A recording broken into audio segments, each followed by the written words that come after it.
I bought a 15,000 square foot building in New Britain, Connecticut. And I had owned it for about a week. And I got a phone call that from my property manager at 6 o'clock in the morning. And Shannon, you know well, those are never, hey, everything's going okay phone calls, right? The wire should hit your bank account any day, any moment now. The fact is, the building next door was burning. And he was calling me. And unfortunately, my building was like 15, 20 feet away from the building. Hey, everybody. Welcome back to another episode of the Real Estate Rundown.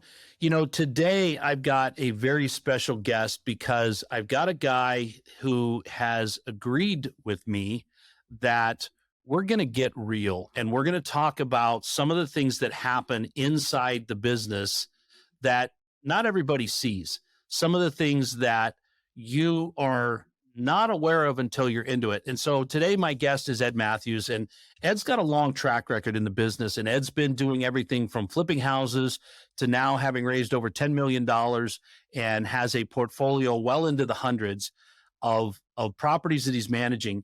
But Ed has agreed to be real with us today. So welcome to the show, Ed. Thank you. How you doing, Shannon? Good to see you, my friend. Good. Hey, so Ed, let's start out a little bit with, why you started flipping houses, where that led you, and what were kind of some of your next steps? So I spent a better part of 24, almost 25 years in the software and services space, working for teeny tiny and medium-sized companies out of Silicon Valley. And so one of the things that I needed to do was get off that horse, right? And so I was traveling like 150 nights a year. It was crazy. And I was missing a lot of good stuff at home. And so I started to get into real estate. Actually took me 3 years to overcome the abject terror, I would say, of the responsibility of doing that. And I ultimately bought a 4-family here in Connecticut. So that was my first deal. The problem was that I spent all my money on that first deal. And so I needed to figure out how to keep the ball rolling.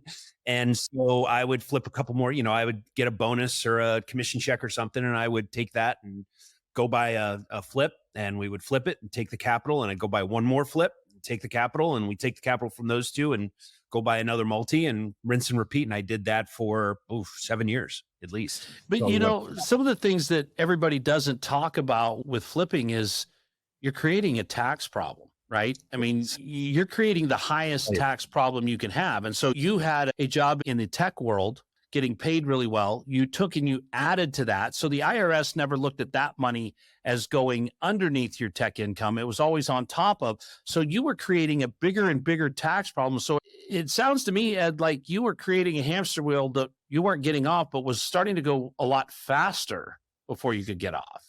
Yeah, I had to, it took me 7 years. It probably should have taken me 2 or 3 had I been a lot smarter about it. And you're absolutely right. I wrote some very large checks to Uncle Sam, and it hurt every time, man. Yeah. Something about that just makes grown men cry. But why, what was it that you finally figured out that let you understand that, hey, you know what, there is a better way? Was it mentorship? Was it just reading on your own? Was it really digging in with others, or was it just something that was an epiphany at the middle of the night? It was something I had already gone back. I had already gone full time because my portfolio had kind of eclipsed what I was making in my W-2. So I'd already left and I was stuck, right? I was about a year into going full time, and I was talking with one of my mentors, Rob Bernstein, who was the CEO of a company I used to work for. And he's like, why are you stuck? And I said, well, I have a finite amount of money, and there's, I'm not going to break into my emergency savings and my retirement. I've got to figure out a way to do this. So I'm just going to flip more. And he's like, you're not thinking about this right. And he said, basically, look, you spent the last 20 plus years working for venture capital backed companies. You know how to do this, and you're not doing it yourself. What the hell is wrong with you? And he gave me a pretty good tongue lashing, to be honest, because, he was right. I was looking right past the fact that I had all this experience. And, I was so focused on controlling the deal and getting 100% that I forgot that there are other people out there that would love to invest in, these types of deals. And so I finally took a step back, kind of got out of that, losing the forest through the trees thing, and then started to raise money very slowly because I didn't know, I had been in the room for some of those raises, back in the tech days. I had never been the guy in the front of the room. And so that was a little scary myself, right? Because that took a mindset shift in a pretty major way, because I was starting, I started with the folks that already knew me and cared about me and trusted me, my friends and family, right? And I didn't want to just go ask them for money, right? Because it didn't sit right with me, and that's not actually what I was doing, right? What I was doing was creating deals or finding deals that were providing pretty good returns back then, and still do. And the fact is that I was providing an opportunity, and that was a mindset shift for me, in that I had to help them, educate them, and help them understand that you're going to give me $1, I'm going to give you $1.12, $1.15, $1.20 back, right? Yeah. And And so that was that was the thing I think for me, my story is, as most of you know, is very similar, but I had done deals with partners where they were writing checks and I was doing the work, right? And we did that all the way up to the deal we sold in January of 22, where the family office wrote a $19 million check, right? And I was comfortable talking to people that I knew through an acquaintance or people that were in the business. It's when I really turned on my personal network and really started talking to people that really actually did know, like, and trust me, that I got a little bit uncomfortable. And I really, the first time I raised money, I raised $1.8 million, and it took me 5 months, right? wow. And it was one of those things that it was because of the way that I Yeah. approached it from the point of view that you can help me. And Right. that was sitting like like a Lead lead balloon. balloon in everybody's lap, because it wasn't coming to them going, hey, I have an opportunity to crush this deal and to do this with the expertise that I already have. And I'm looking for partners. Would you like to partner with me? And would you like to participate in that deal? Right. And nothing about the deal changed. Nothing about the plan to execute changed. Nothing changed except for my feelings and my approach. And when I did that, the results were astronomically different. I mean, they were not even categorically the same, right? I went from the first raise of 1.8 to the next raise of 10 million in a span of 8 months. And the $10 million one we closed out in 3.5 months, right? Yeah. And it had everything to do with my mindset, my attitude, my shift. And, some still said no. Sure. But the thing is that they're not saying no to you. And that's something that I found and I was very comfortable with when, being in sales and marketing. I heard no thousands of times through my career. They're not saying no to you, they're saying no to your offer. And so I actually took that as an opportunity to say, okay, well, give me some feedback. Like, how could I construct this differently? Or, is there any way that I could have changed the capital stack or the construct of the deal in some way that would have been attractive to you? And I turn the sales guy off, right? It's just, hey, give me straight feedback so that I can be better at this next time, right? We're done for this one, right? It's cool. And so I do that a lot. I ask for that feedback with not every no, but if I sense that there's an opportunity to have that conversation, stripes off, let's talk. Yeah. Right? And, the thing that I've looked at is that most of the time, the no isn't about me. Right. It's not even about the deal. It's about them. Right. Yep. I mean, I had a conversation yesterday with a very good friend of mine, and he is very successful. Right. And he has these beliefs and feelings that don't allow him to do this kind of a deal. Right. He's been successful. So it's hard to argue with the fact that, you're never supposed to take advice from somebody that doesn't make more than you. But it's one of those things that he has his own issue, right? He's got his own set of things, right? And looking at that going, what's the problem? What's the issue? Why is this happening? So I have similar experiences, right? I've got my 2 college roommates who are, godparents to my daughters. So we're very close. Both of them are invested in the projects that we're working on. I have another friend who I've known for, I'm 54, just over 50 years. We met in nursery school and we talk about it all the time. How's it going? What's going on? And all that. But he's never invested and I've never offered, right? Because there's something in his makeup that is either risk averse or, there are just some people out there that say, look, I like having you as my friend, and I don't want to muddy those waters with business. And that's totally cool. Had that experience with my wife, right? So my wife is a very successful accounting and finance executive. And when I went full time, I said, hey, I would really like, because we tend to be a yin and yang type of couple anyway, right? I'm the creative kind of guy, and she's the type A, making sure the trains run on time type of a person. And it works really well in our relationship. And she's got the And looks too, I could tell. I absolutely married up and above my station, and I am a very lucky man. And occasionally she reminds me that I'm a very lucky man. Well, you're very lucky that she only occasionally reminds you. That's great. Yeah, well, That's great. occasionally is relative, right? So she told me, she's like, look, I don't think that our working styles would mesh, and I'd much rather be married to you than be your business partner. And I said, oh, first off, I was a little offended. I'm like, this is my person. But the fact is that what's important to her is that she doesn't want me to bring it home, right? I'm sitting in my office, and when I cross that threshold, I'm out of real estate world and I'm in Mathews world, and that's two different places. And the reason that's so important to my wife is because I wasn't very good at that when I was, during my career, right? I'd always be home. So, But that's another thing that a lot of people don't talk about. I mean, when you go into, even when you were in the tech world, yes, there was stress, there was pressure, but there was no financial gun to your head. I mean, your boss could have decided that you no longer work there, and that's a risk that all employees run. But it wasn't like if your boss decided you don't work there, that your cars and your house and your livelihood all disappear. It's just, we're not going to pay you anymore, Matthew. We're going to, or Ed, we're going to ask you to go succeed somewhere else.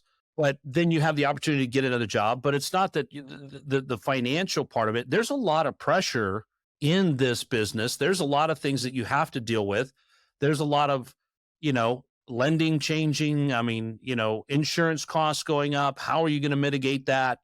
How do you guys, it sounds like you have a really good start because she doesn't want to be involved with you, so you're not both stressed out about the same thing. How else do you manage that inside your household and just bring that together so that you guys are able to really embrace that financial freedom and embrace the ability to enjoy that life? it's a great question. So it started off as I would, be very open in terms of, hey, this is what's going on. Hey, I screwed this up. Hey, this went very well. She's like, I don't want that detail. It's stressing me out. I said, okay, well, what can I do? I don't know, she's a straight shooter.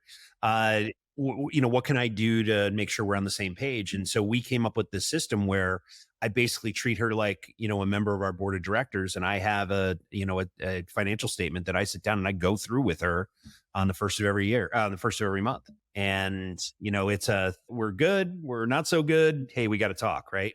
But I give her that detail so that she understands where we are. Occasionally she has a question and sometimes she has a problem. And most of the time she's like, oh, okay, thanks. Appreciate it. Well, and I think, when we come home, when we leave the office at the end of the day, we're not done processing, right? And even though in here, we've got all the information rattling around and we've got everything we need to know to solve the problem, we may not have the solution. Then we go home, we talk to our partner, and they're not getting all the facts, right? They're only getting, well, and then Jimmy said this, and then the banker said that, and then we're kind of in the situation. Without laying it all out, without taking the time to treat it like a board meeting, they're at a huge disadvantage. Well, why didn't you tell me that? Why wasn't this disclosed? And and so I think that's healthy because then you've established that communication, but you've also established that communication in context, right? And in doing that, she can see the health of the company. She can be that other set of eyes outside looking in. She can be objective. She can be all those things. At the same time, she's got enough information to actually do that job properly. Yeah. And in fact, there's been times where she's looked at the balance sheet and the financial statements and said, you're about to be over leveraged a lot.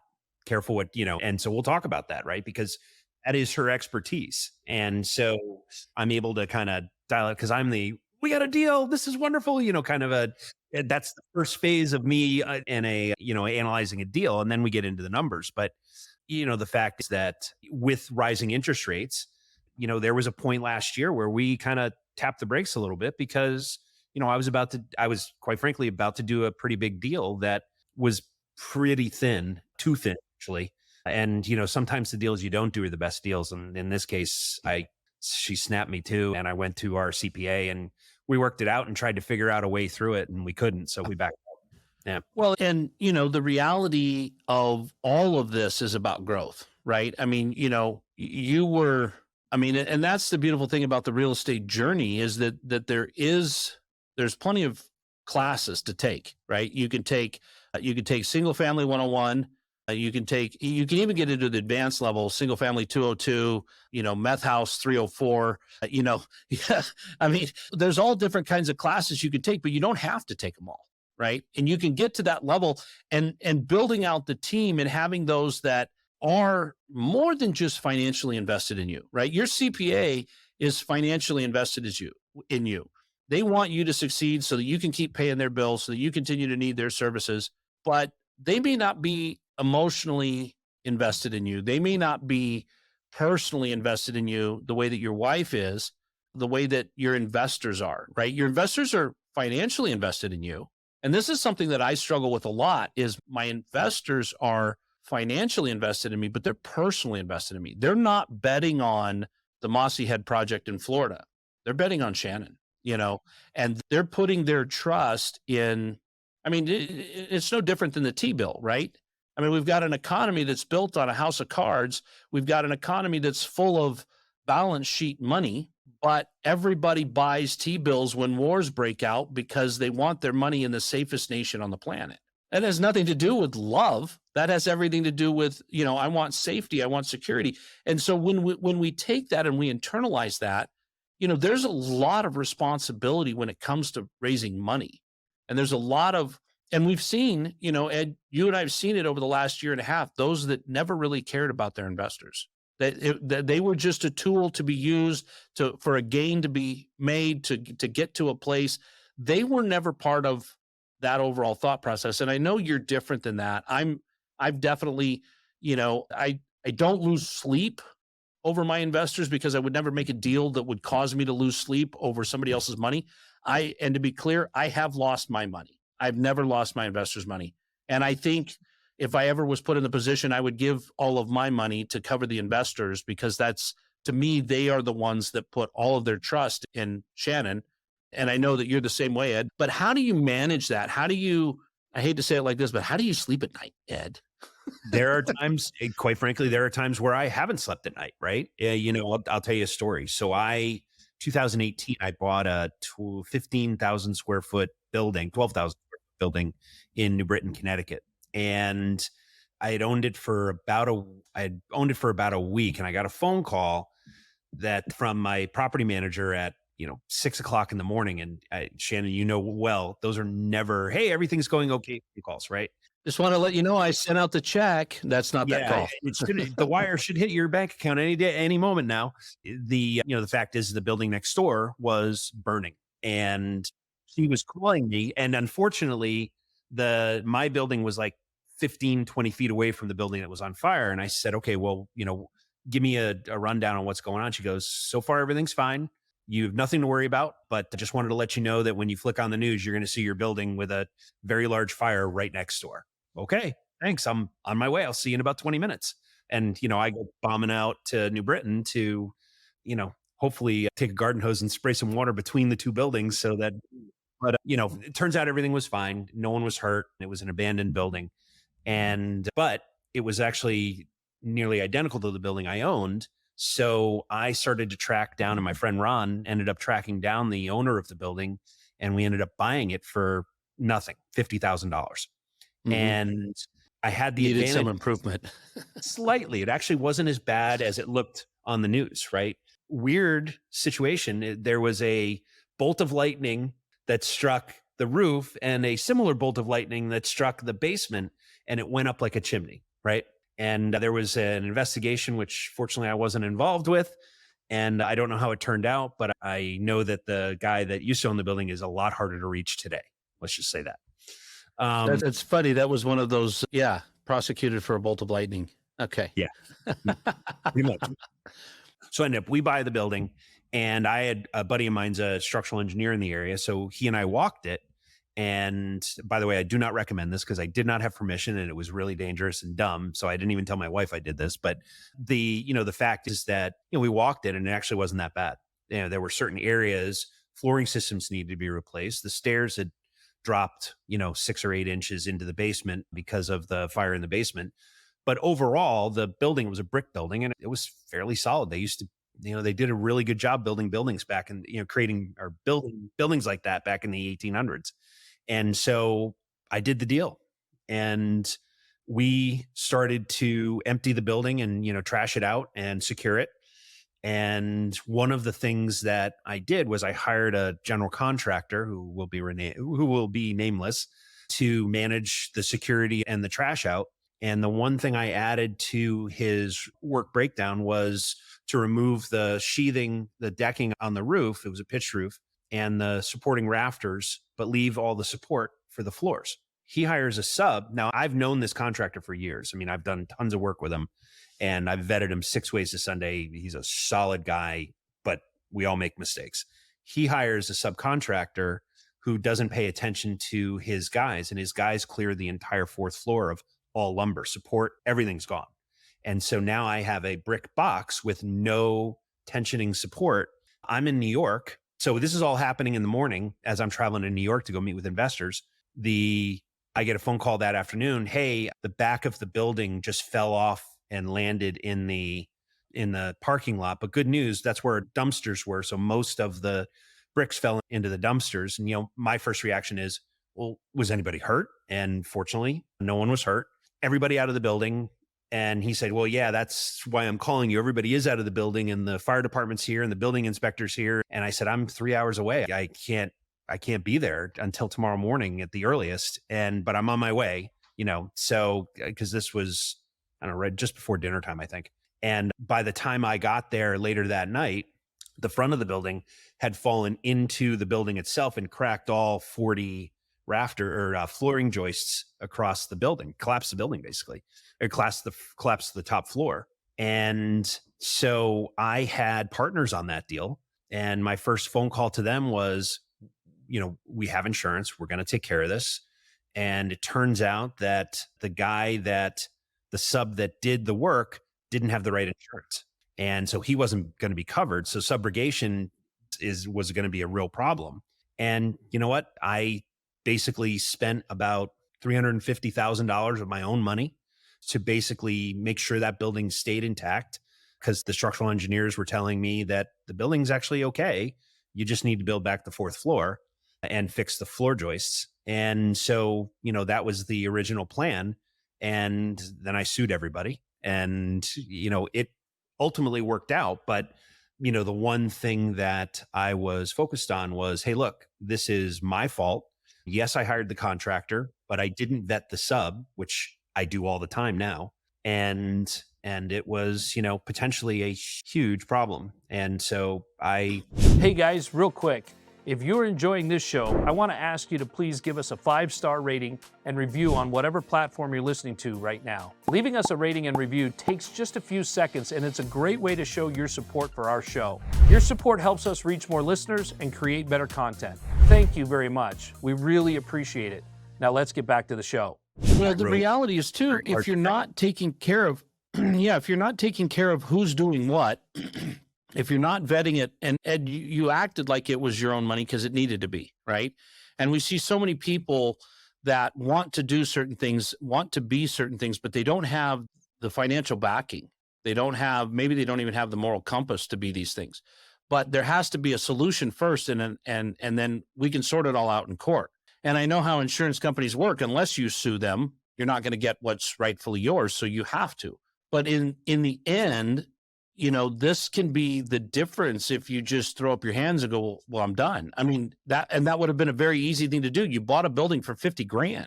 Now you're $350,000 into it. You're looking at it going, I'm going the wrong way on this. We're going to pull the plug. Where did you find the tenacity, the ability to go, I have to continue to do this? Why did you continue that and push that project all the way back through? So there was a lot of factors, right? One of them was that kind of slowed us down was COVID, right? This happened right before COVID. So the 18 months, almost 20 months of waiting for the courts to open back up. So that was a huge stressor. And the reason that I pushed forward was that the property was going to be worth many multiples of that.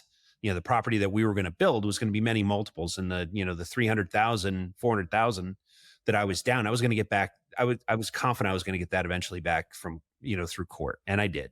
And then it took a couple of years, but it was worth the moving forward. The other part of it was that I fundamentally believe in creating affordable housing, and Connecticut is in a nightmare of a situation where we are roughly 30,000 housing units behind where we need to be 2030. And there's not enough developers creating properties. So I saw this as an opportunity. And, so frankly, it was one of those situations where if we stayed on path, we figured out how to get through the initial problem fairly quickly, had to wait for the courts to get back in to move it forward. I spent a lot of sleepless nights wondering if I was going to get my $400,000 back. And, ultimately I got some of it back, not all of it. And the rest of it I ate. And ultimately we ended up deciding to bulldoze the building. And I brought in a new developer who's redeveloping the entire neighborhood. He's amazing. And he made me an offer to acquire the property that was well above what I thought the property was worth. Sat with my investors and said, okay, done. And it turned out everybody actually made money on the deal. But Yeah. but Well, it was and process, right? A 3-year process. yeah. And a lot of that, you head down one path, you've got a business plan. It's going to go this way. It's going to go that way. Then you have things like COVID, you have interest rates, you have, and not that interest rates are that surprising. The rise, the timeline that it rose is surprising, but the rise back out of 2 and 3% is not surprising. But you do have business plans that change. You do have things that don't go right. More often than not, you have things that don't go per plan, right? That's what plan B, C, D, E, F, G, H, I, J, K, and L are for, right? But we still have that opportunity to decide whether or not we're going to continue this, right? So when you look at this, you had a tech job, you were gone 150 nights a year, you were out on the road a lot, you were doing the thing, but was it really harder than what you're doing now? No, actually, I think wow, it's a really good question, actually. Was it harder? In many respects, yes, because I was missing some really good stuff at home. I had little kids and I was missing soccer games and softball games and choir and parent-teacher conferences. And, I didn't see my wife. I would leave Sunday night and come back Thursday night or Friday morning. And, I missed a lot of good stuff over about a 10, 12-year span. And so that was one of the things that really kind of pushed me to move into, this full-time job. I would say that part of it was hard, but I didn't have the stressors of making payroll and paying my guys every Friday and, effectively managing my investors' money and communicating and being open and transparent, even when things went sideways. And that's the thing. That's the thing that a lot of people forget, right? I mean, it's not, and we hear this, real estate, it's all about freedom. And it can be as you build teams. It can be as you scale. You're going to find somebody that's going to become your CFO, that they're going to spend the sleepless night, right? They're going to be able to deal with that. And you're going to find somebody else that's going to be, your chief of operations, and you're going to find these other people. But in the meantime, there's only one way through that. I watched a tech company become a building company. It was a unicorn company called Katera. And they were going to rock the world and change the world. And they did it from the top down. They raised $1 billion. They came into Boise, Idaho. They built an apartment complex. And it was literally a lesson in what not to do, right? Their investors, I don't know how they fared, but they're no longer doing what they thought they were going to do, And the only proper way, in my opinion, to build this like you are, like I am, is from the ground up. And every time you get to another level, you backfill with a person that's qualified and probably more qualified than I was to take that role on. And you keep growing like that. But in order to do that, you've got to go through the fire. You've got to go through the crucible of getting you to the place that you now have enough coming in the front door to pay somebody else to take care of this so that you can go get more coming in the front door so that somebody else can take care of it. And yet you have to build that responsibly. We've all had those people that we've hired that were supposed to do a certain thing, and we find out 2, 4, 6 months in, they're not doing that certain thing, or they're not doing it the way we want. And so there's all of that different kind of stress, but it is one of those things that I think is actually, I look at it more like a savings account, like a bank account, right? So I'm going through this stress and this pressure, and I'm going to have those experiences to draw from, where in your previous tech job, you were going through all those sacrifices and doing all those things, but there was no bank account. There was nothing down the road for Ed. There was nothing that was going to ever stop the need to be on that hamster wheel, because the minute you stopped moving for the tech company, or they decided they were going to encourage you to go succeed somewhere else, it was over, and that money supply stopped. This is actually something that can build that out for you. And yet a lot of people forget that mentality. They forget that there is stress, there is pressure, there are things that you've got to deal with, there are challenges to overcome. And if you're not of the mindset that you really want to tackle these problems, they don't go away, they get bigger. So it comes down, for me, it comes down to purpose, like your why, as they say. And I'm crystal clear on why I do this, right? The fact is that I've been very blessed. I've had a good career. I have a great marriage. I have great kids. But here's the thing. So the reality of genetics, right? My family, they tend to live into their mid 80s. My wife's family is a bunch of genetic freaks. They live well into their 90s, and most of the women live into their hundreds, which means that statistically, she's going to be here 15, 20 years longer than I will. And, one of the things that I see in real estate is it is a annuity, for lack of a better term, where I know that I've created it. I'm on my way to creating a portfolio, a business that supports us today, will continue to support us as we move into the next stage of our life, whatever that is.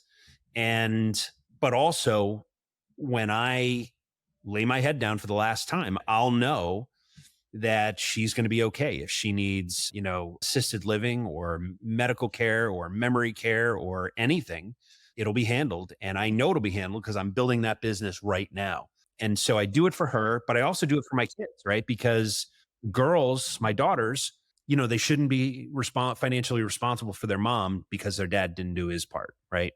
And so I want them to be able to have the freedom to live how they want to live. And one of the ways I do that is by making sure that I'm taking very good care of us even after I'm gone. Well, the other thing too, Ed, your job is to spoil them and accustom them to a lifestyle that a normal man can't afford, right? I mean, listen, if it's not lobster on the first date, I don't know that this really has anywhere to go.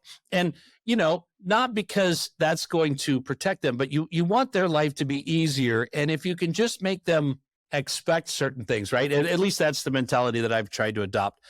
Every year I take my girls out to like a spectacular dinner. And, I treat it, I don't go so far as a limousine, but it's just, I take them to the most, a nice show and a phenomenal dinner. And I am trying to set that bar for their future boyfriends so damn high that those poor guys do not have a shot. Yeah. Well, and, if they can just even exude that air of untouchable, right? But let's talk a little bit about, we talked about some of the difficulties. What are some of the things that you really wish you would have known before you got involved in real estate? I mean, things that people kind of glass over, they kind of simplify, that are really things that you wish you would have been keyed in on because it would have saved you time, money, and effort. What is one of those things? Great question. So I think first and foremost, I probably wouldn't have flipped. I would have raised money immediately. And it probably would have pressed on that 100% by years. I would be 5 years beyond where I am today, at least, and probably more, because I think the law of compounding, it would snowball. And so I think that is if I could take the last 13 years back, that is number one, what I would do. I'd never flip a house. I'd get into multifamily immediately, and I would invest alongside my partners, but I wouldn't rely on my bank account to launch this business all by itself. So, I mean, had you done that, you would have run into some of these other problems that you're having now earlier, right? I mean, your learning curve would have been much steeper, but again, your returns would match that, Correct. I had somebody ask me the other day, does it make you mad when you think back on all the deals you've sold? Like, I don't know, like maybe I'm reminiscing about old girlfriends or something, but the one that got away. But the thing that I've done is I've actually mapped it out, right? Because if I look back and I go, man, I sold that building for $500,000 and now it's worth $1.2 million. I've actually had to stop the crying, put the napkins down, but I've looked at, okay, what did I do with that money? What did I do with that experience? What did I do with that knowledge? Where am I next? What is the next step? What is the next goal? So that at the end of the day, I've been able to say, okay, I used that $125,000 profit to do this. I used this $1 million to do that. I did this with that, so that I can look at the fact that, yes, okay, I had to flip a few houses, right? There is literally, Ed, not one thing in construction that you could do that I haven't done, right? I've moved a house, right? I've dealt with a burned out one. I mean, I've done literally everything. I've dealt with meth labs. I've dealt with, all of it, right? All of it.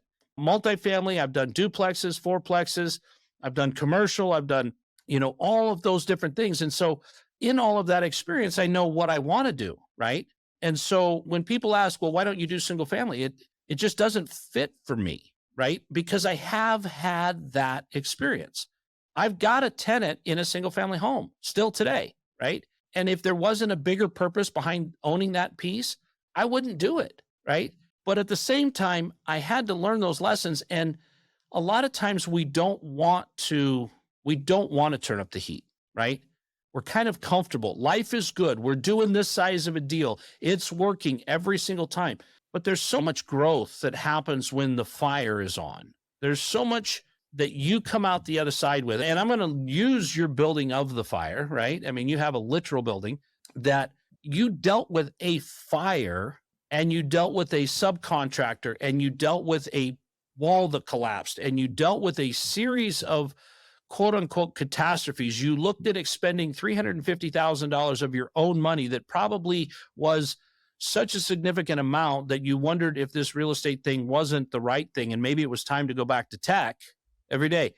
And then you've come out the other side. And now that is what, 18 months behind you? A couple years. Yeah. Okay. So over 2 years behind you. But in that, you've been able to find the lessons, the nuggets, right? Every time I do a project, I do what's called a post-mortem. I look at it and I go, what could we have done better? This could have been a ringer, but what could we have done better? What could we have done different? How would it have worked otherwise? Right? Yep. We do the same thing. We do an after action. Yep. So yeah, yours is a little bit more fun sounding. Mine, post-mortem, but what are some of the things that you look at that you didn't want to do at the time, but are invaluable to you now? In terms of running projects. So one of the things that I've realized is that I'm good at running construction projects. The problem is I'm not good at running construction projects, finding new deals, raising capital, and doing all the other things that I do. And so, one of the things that we've done is we've brought in a construction manager who we pay to make sure that those projects are running on time, at least for the first year. When we acquire a building, we go in and the first thing is we buy, as I say, online, we buy crappy buildings from landlords who aren't very good at their jobs, right? In fact, they sound good. And so, first thing we do is kind of a three-pronged approach. Clean and safe is the first path, where we go through all the mechanicals, make sure everything's working the way it should be. So, I know the HVAC is solid. I know the electrical solid. I know the plumbing is solid.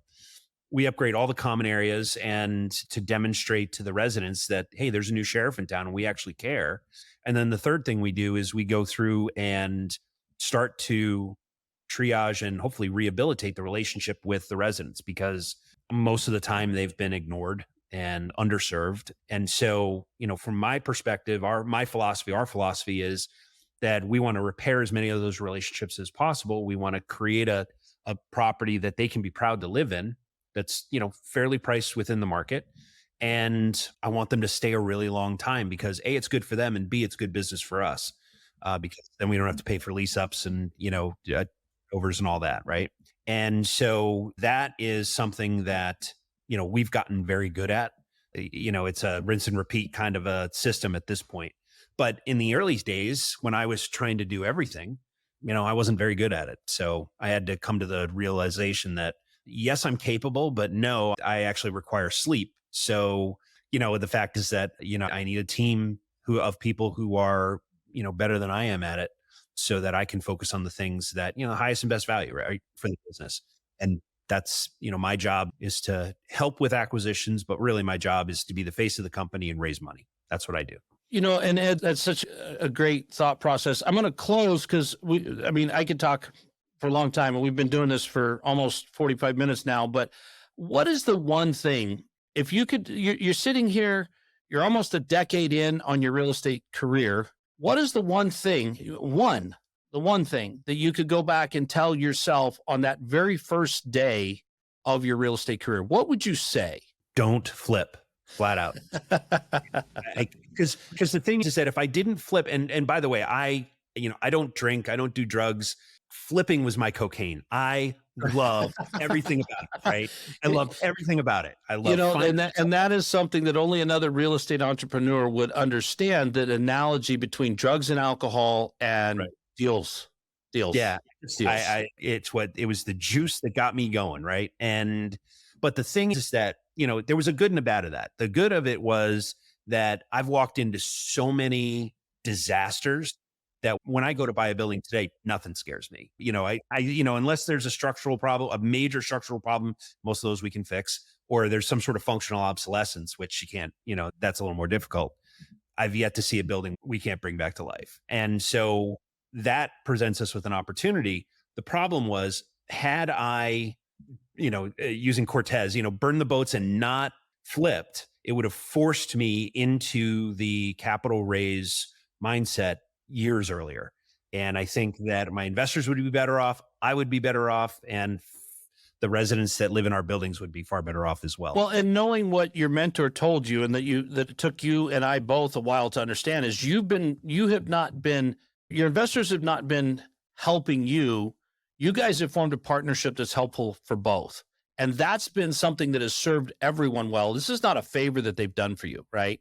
So, Ed, one last thing is, where can everybody find you in the world? Where can they connect with you? Where can they bother you at? Where can they track you down? I am a cheap date. Give me a call. I'll buy you a cup of coffee and we'll shoot the breeze. Be careful, guys. It'll be a virtual cup. I fell for that. So you can find me on the web at clarkst.com. That's Clark Street Capital's website. Clark Street Capital on all the major social media networks. I'm also Ed Mathews 4 on all the major social media networks. And then I'm also the host of the Real Estate Underground podcast. So you can find that on Buzzsprout as well as on YouTube. And there's a great episode where we had a very similar conversation to this one. But Ed, I want to say thanks for coming on and being honest. There's a lot of this out there that it's all raw. It's all, fun and games, and everybody's just crushing it. And thankfully, Ed, you are, but it's because of the lessons that you've shared with us. So listeners, if you loved this episode, drop us a comment, let us know. You know where to get a hold of me, shannonrobnett.com, and we will see you next time on the Real Estate Rundown. Thanks for listening. I hope you found tons of value in this show. It would help us a lot if you could rate and leave us a 5-star review as we continue our mission to help others just like you in their real estate journey. Thank you, and we'll catch you on the next episode of Robnett's Real Estate Rundown.